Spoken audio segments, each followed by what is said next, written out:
So Females in the Fleet is an initiative that got started earlier in the year when myself and others noticed that we had a driver shortage. Where could we get more drivers from? And we noticed from statistics only 3% of drivers are female. Because we're females ourselves in the industry, we wondered why more drivers weren't coming forward, why more female drivers weren't coming forward. And so we started putting the word out, asking around, seeing what was needed, and Females in the Fleet has sprung board from there.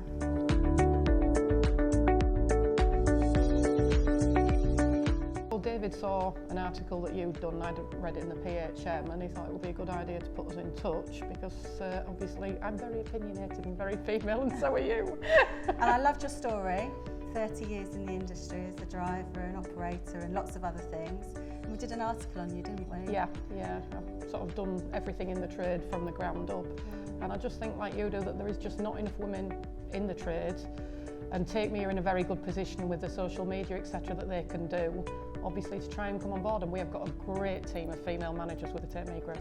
Excellent. And then we met at the private hire show, didn't we? Yep. And I think our enthusiasm was matched, wasn't it? Well, it's sort of bounced off each other, but it was the same in the conversations earlier on today with everybody in the group. It's women have a way of being able to interact in those kind of ways that just make you bounce ideas off each other and things come from it.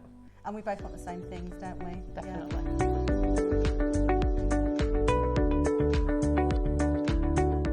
We'd like to see a national fleet of female drivers. We'd like to see our charter that Females in the Fleet have developed to protect drivers being offered to all drivers, females and males. And we'd like to see a lot of support and safety and security measures put in place for female and male drivers. I suppose as someone who arranges the homeschool contracts in our company, I would love to see so many more females working along on those contracts. I think it's a perfect role for females. I think there's real security in it, and I think that would be a great thing to come from it. Well, we'd like to be able to offer a port of call, basically, for new women that want to come into the industry, to be able to have somebody, an ambassador in the industry that knows the game inside out, knows the pitfalls and knows the hurdles that a woman would face, not just in the industry but from from a home point of view as well. We've mentioned before about women tend to have a lot more responsibilities at home, so to be able to tailor their day and know that they can work when they want and how they want, I think is important to be able to maximise their earning potential as well. We want to attract more women to the trade and make it more attractive proposition so they realise that it isn't just a job, it can be a career.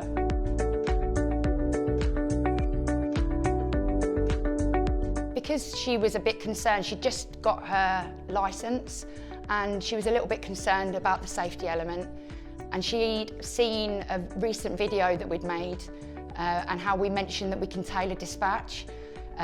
So it wouldn't just be anybody on cash work, it can be tailored with account jobs or NHS work, and she was really interested with that.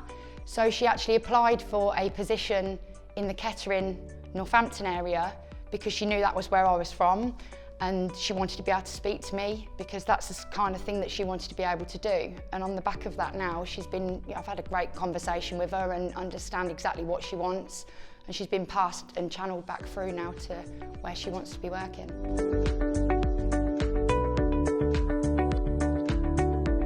I'd like to see an app that all drivers could sign up to, where there was information, safety and security measures and support in general as a sort of driver association type of scheme to support drivers throughout the UK.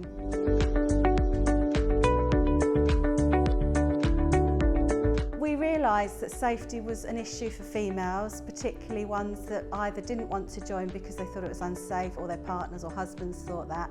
And then we thought, well, really it's an issue for all drivers. So we are going to petition the government to discuss in the House of Commons safety and security measures to be reviewed nationally. There are currently no national safety and security measures for taxi and private hire drivers. It could be different depending on where you live in the country. Hopefully it would encourage female drivers to join, and it would benefit the current male drivers that we have. I know personally before I worked in the industry I would not get a taxi taxi, private hire vehicle at all. I was too nervous, I felt unsafe, I didn't realise what's actually happening in the office.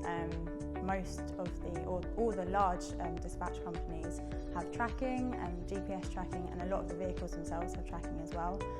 So realising that actually from the driver's safety point of view, but also the passengers, their whole journey is tracked, and there's people in the office watching those journeys, and if there's particularly big breaks or stops, then those people are onto those drivers and there to help them really. I suppose also the direct contact through those dispatch apps.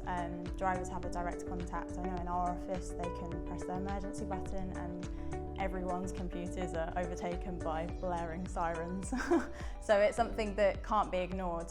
So I think that's a big thing to make people aware of. And personally, I've been in this industry about almost coming up to 10 years now, and I would happily get in any company's taxi knowing that my personal, for myself, that I'm tracked.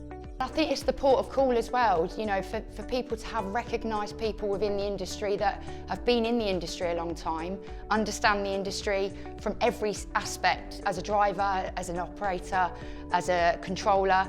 You know, all of us have done all of those roles, certainly the ambassadors within the group.